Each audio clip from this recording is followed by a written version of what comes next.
Bonjour à tous. Dans le paysage en constante évolution de la cybersécurité, le champ de bataille est jonché d'adversaires invisibles et de menaces de tout type qui évoluent constamment. Une nouvelle et puissante opportunité émerge, l'intelligence artificielle. Pour surveiller les réseaux à la recherche d'anomalies, scrutant sans relâche l'horizon numérique à la recherche de signes d'intrusion. Dans ce contexte, un changement vers une nouvelle manière de faire de la cybersécurité s'opère, basée sur les principes du Zero Trust. Cette approche remet en question la notion traditionnelle de confiance implicite et préconise plutôt un modèle où la confiance est méritée et non supposée.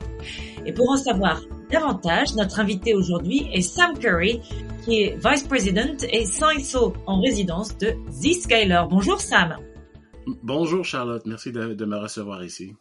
Et bienvenue à vous. Alors Sam, pour commencer, dites-nous comment l'intégration de l'intelligence artificielle dans les pratiques de cybersécurité a changé la protection des actifs numériques et notamment dans l'identification et la réponse aux anomalies au sein des réseaux. Il y a beaucoup là qu'on puisse parler dessus. Et, ça commence, je crois, avec... il faut parler un petit peu des attaquants et qu'est-ce qu'ils font. Pour débuter, c'est vraiment ce qu'ils utilisent pour fabriquer les attaques, pour automatiser comment ils trouvent les victimes, c'est quoi le cible, et quel genre d'outils est-ce qu'ils sont en train de fabriquer. Et on dit les zero day, c'est-à-dire les attaques qui, au début, il n'y a rien pour protéger. C'est vraiment des attaques qui puissent traverser toutes les défenses, et l'efficacité et la vitesse dont il est construit, ça croise à l'aide des IA sur la côté d'attaque. Ensuite, il y a la côté de défense. Et sur le défense, ça commence avec des choses, par exemple, comment aider les défendeurs, comment les aider à trouver c'est quoi les... Oui, c'est les anomalies, mais c'est plus que ça. C'est aussi où sont les trajets, où sont les routes les plus prises et qui sont les plus disons populaires, ou qui ont la plus grande chance d'être utilisées en temps réel. Et ça, c'est vraiment une tâche qui est vraiment difficile à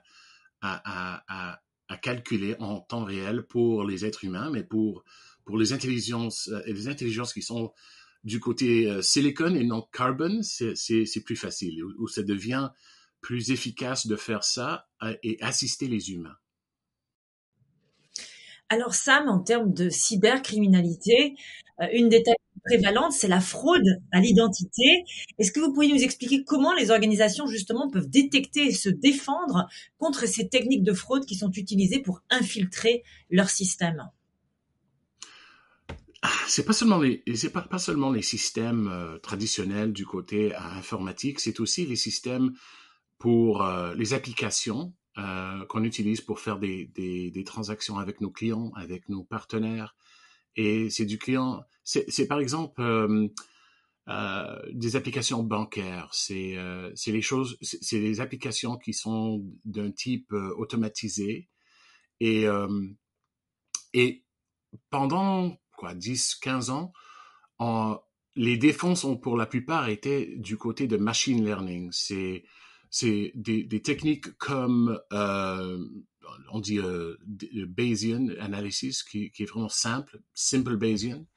Aussi, il y a certaines techniques qui existent pendant longtemps, mais maintenant ça devient de plus en plus complexe, et comment ça marche ensemble, comment les utiliser pour vraiment une grande échelle, une grande taille, et comment faire marcher ensemble pour réduire l'efficacité et la cultivation de profit du côté des cybercriminels.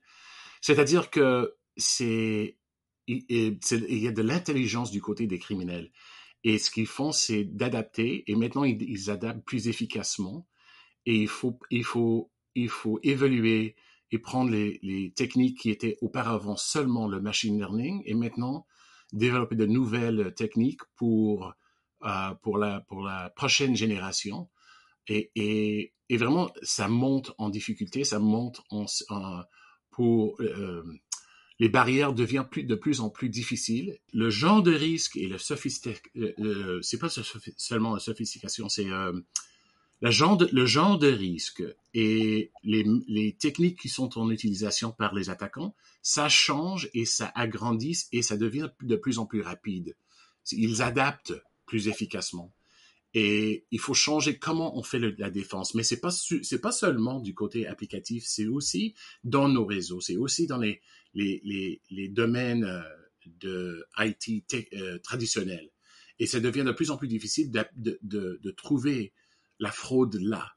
Auparavant, c'était plus facile parce qu'il y avait moins de variables, il y avait beaucoup de données pour des choses comme les transactions bancaires.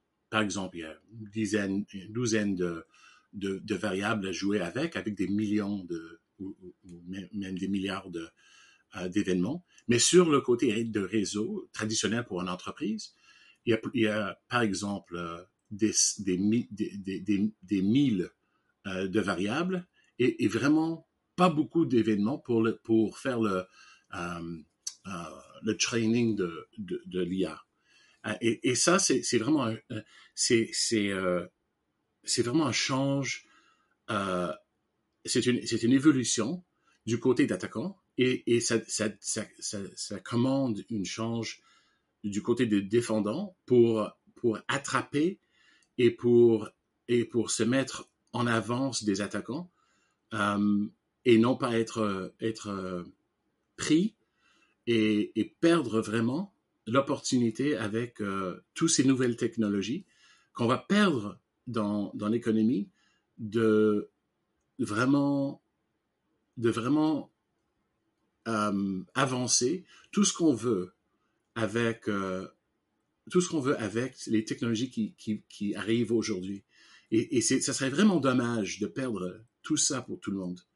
Et ce qu'on retrouve, c'est que les criminels, ils prennent tellement d'argent du système, ils prennent tellement d'avantages que ça risque pas seulement à, par exemple, une société ou département de gouvernement des projets, mais c'est vraiment des risques qui sont terribles pour tout le monde, pour l'économie en général, et ça pourrait vraiment changer la direction de l'économie en total et de la technologie aussi. Et c'est vraiment quelque chose que je dirais c'est existentiel comme risque.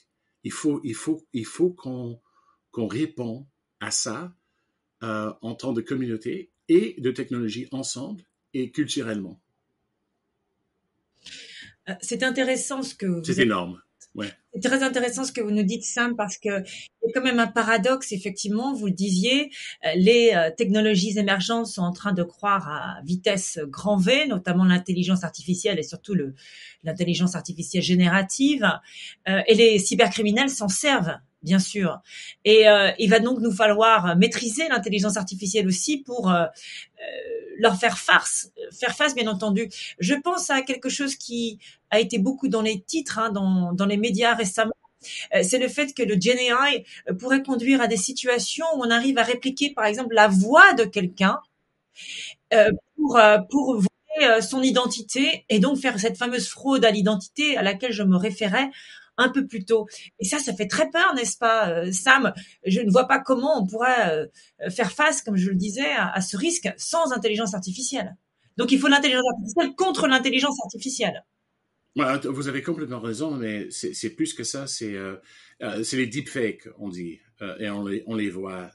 Et maintenant, il faut utiliser, comme vous disiez, l'IA pour se défendre contre l'IA.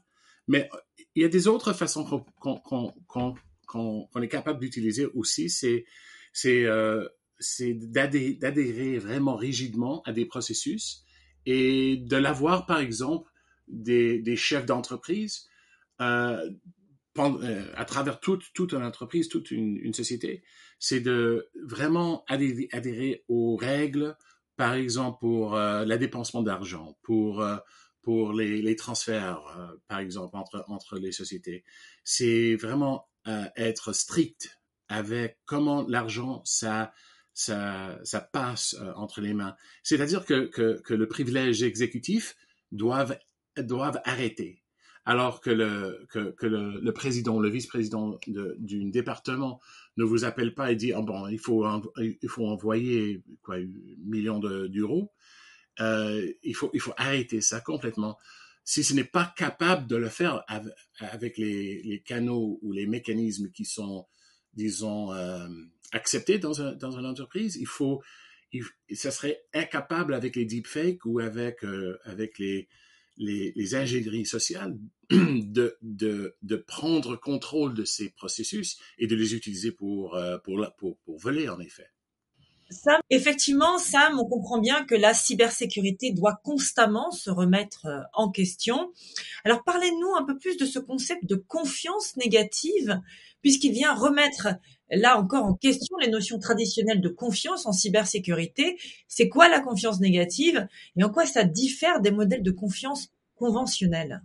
Pour comprendre la confiance négative, il faut vraiment commencer avec le confiance maximale.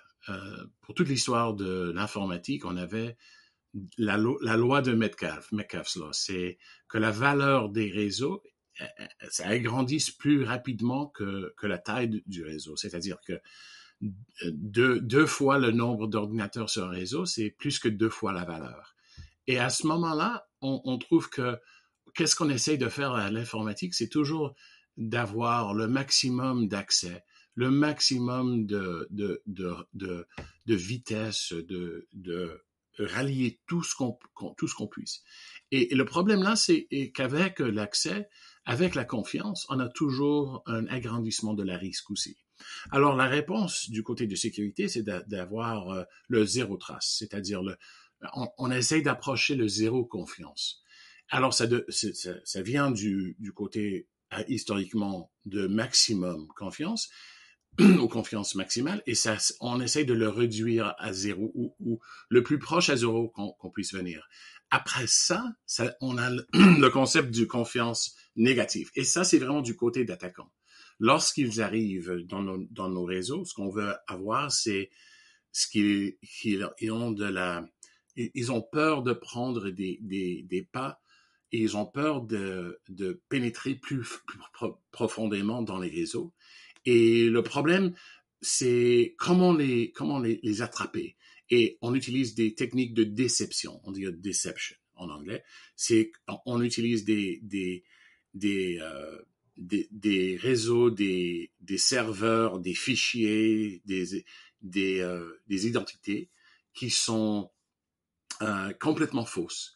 Mais on peut utiliser aussi l'IA générative, GenAI, pour générer les noms, puisqu'ils sont nommés de façon similaire qu'on utiliserait ou que les humains auront généré. Ce qu'on a maintenant, c'est l'opportunité de prendre ces nouvelles technologies du côté des IA et actuellement créer un environnement de confiance négative pour les attaqueurs.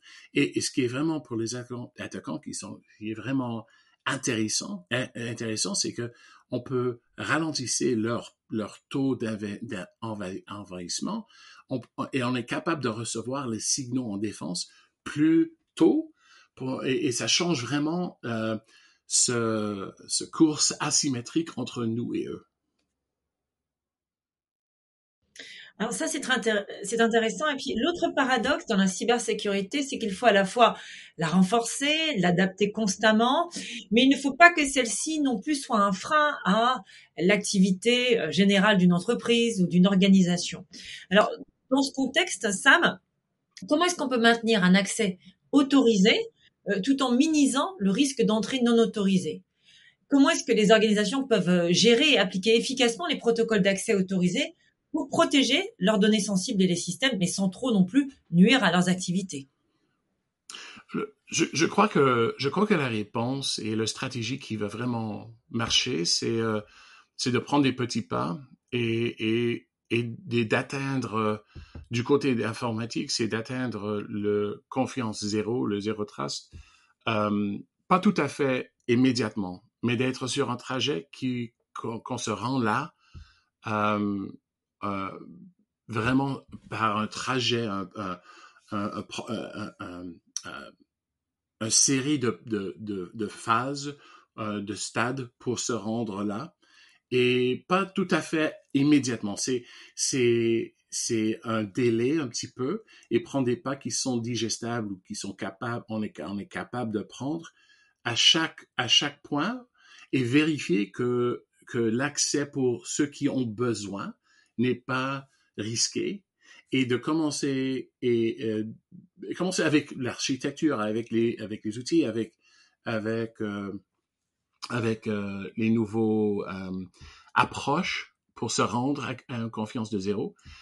Ça commence d'un bon point, et après on a l'idée et les manières et les techniques et les projets, les programmes pour se rendre là éventuellement et efficacement.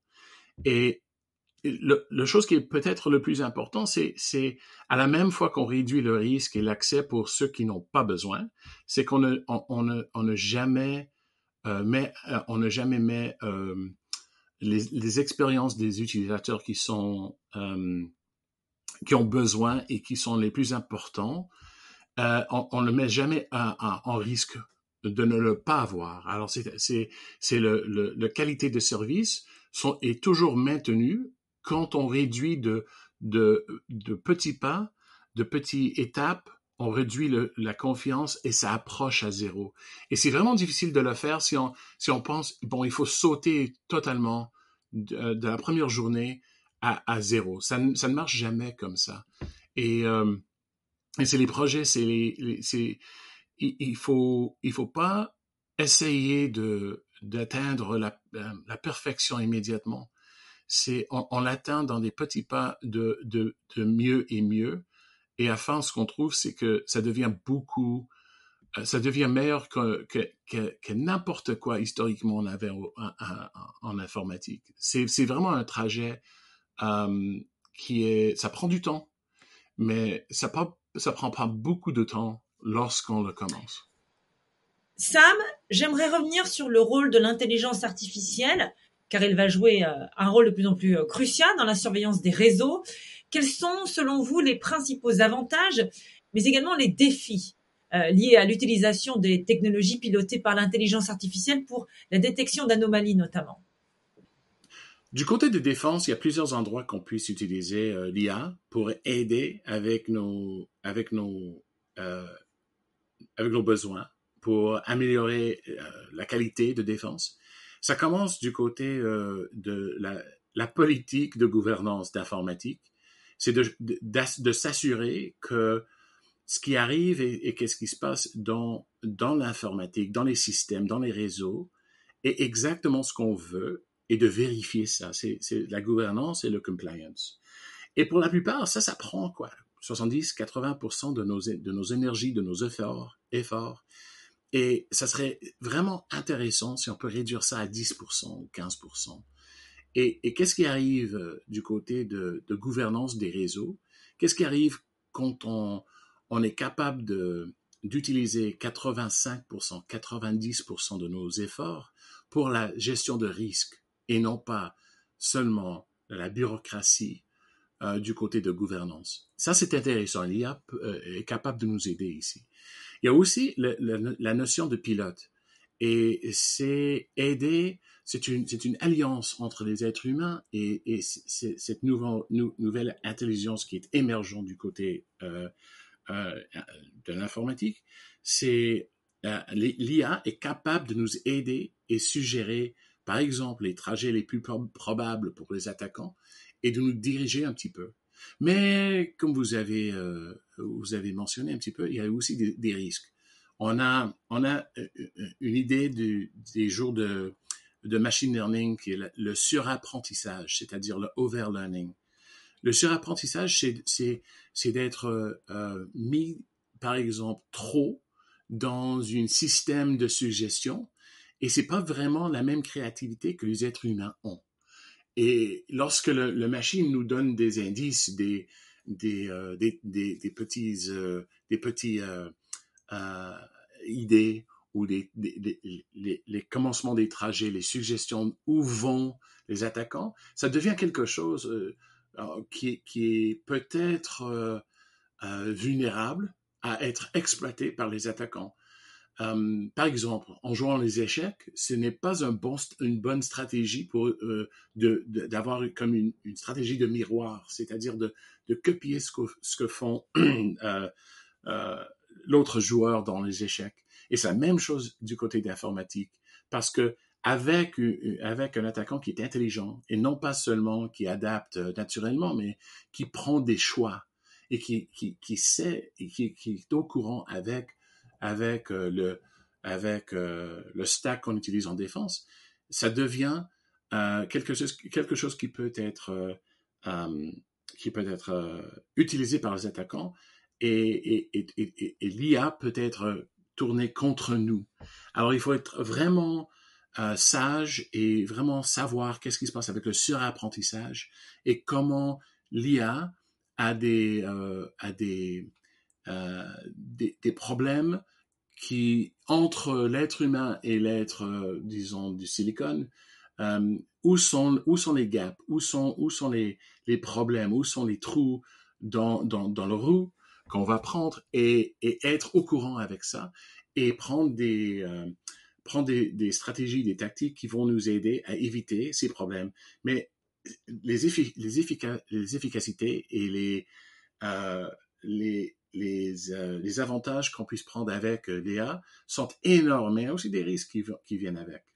Sam, il y a souvent une Oui. inquiétude du côté des entreprises sur la complexité, bien sûr, et le coût de mise en œuvre des mesures de cybersécurité. Alors, comment est-ce que l'exploitation de l'intelligence artificielle et d'autres technologies innovantes peut aider à réduire cette complexité et ces coûts qui sont associés à la cybersécurité?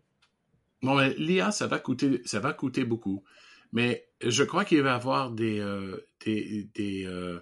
réductions en coûts avec des stratégies qui sont sont bien alignées avec les entreprises, avec les affaires qu'on est vraiment en service à protéger. Par exemple, la confiance zéro, si c'est bien fait, on devient de moins en moins visible sur l'Internet et aux attaquants.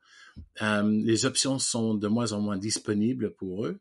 Et il y a beaucoup de hardware, il y a beaucoup de software, de logiciels qu'on achète maintenant qui ne sont plus nécessaires. C'est-à-dire qu'on peut changer vraiment une transformation de informatique et de sécurité ensemble. Le coût total de cybersécurité informatique peut être réduit, mais le coût de certaines portions de ça peut monter un petit peu. Par exemple, l'IA, ça va coûter beaucoup plus qu'avant parce que ça n'existait pas avant.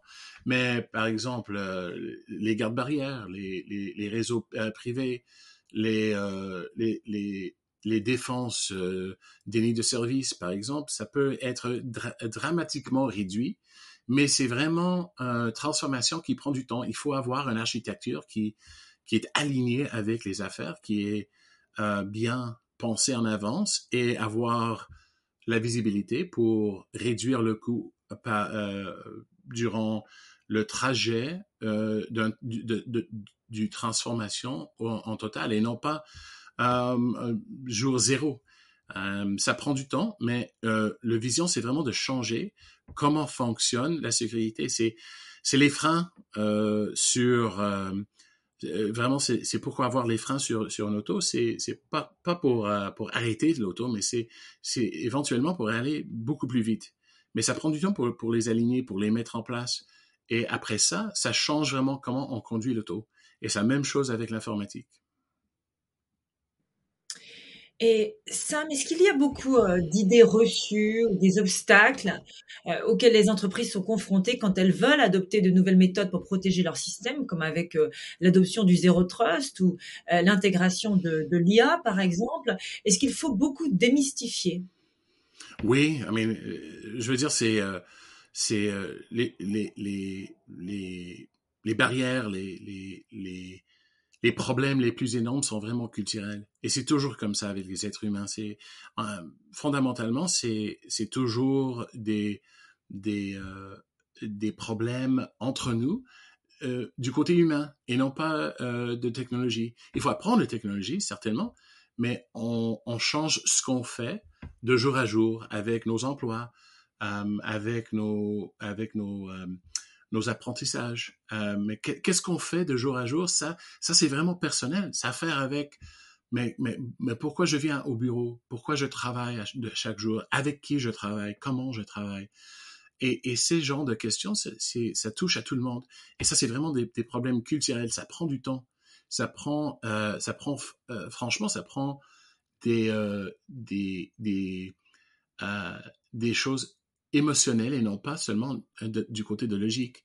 C'est d'être ensemble, de parler ensemble et ça prend du vulnérabilité et s'aligner l'un à l'autre. C'est pas facile du tout, mais toutes les choses qui vaut vraiment la peine de faire, ça prend 7 degrés de changement culturel. Et c'est ça, au fond, qu'il faut faire pour se transformer et pour être préparé pour l'adoption et pour l'envahissement de l'IA à nos réseaux et à nos systèmes informatiques et être préparé pour qu'est-ce qu'il va faire du côté d'attaquant.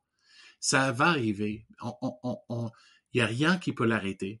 À ce moment-là, c'est vraiment peut-être la chose le plus important, c'est d'avoir ces discussions culturelles entre nous. Je pense que c'est un point très important. Il y a le fait qu'effectivement, il faut accompagner un certain changement. Donc, il y a besoin de gestion de changement, il y a le besoin de faire rentrer la cybersécurité dans la culture de l'entreprise ou de l'organisation.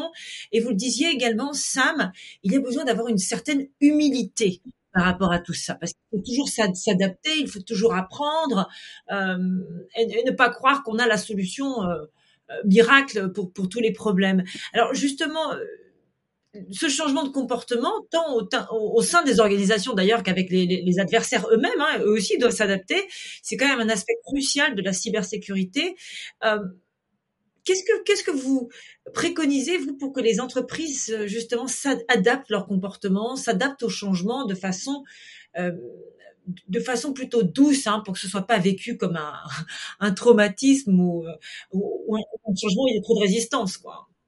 C'est toujours un petit peu traumatique, je crois. Mais il faut le faire ensemble. Il faut vraiment aimer travailler ensemble et découvrir qu'est-ce qu'on a comme vision qui est partagée, comme mission, qu'est-ce qu'on veut atteindre, qu'est-ce qu'on veut atteindre ensemble.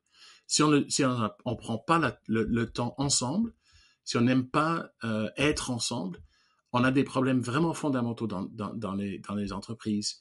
Et c'est très important parce que la gestion de change, la gestion de transformation, c'est peut-être une des choses les plus difficiles pour les êtres humains et pour nos organisations qu'on fait ensemble, de n'importe genre. Alors, c'est le temps maintenant de se rallier, c'est le temps maintenant de venir ensemble, c'est-à-dire du côté communauté, d'entreprise, de gouvernement, lorsqu'ils le font, et de se demander, on est ici pourquoi?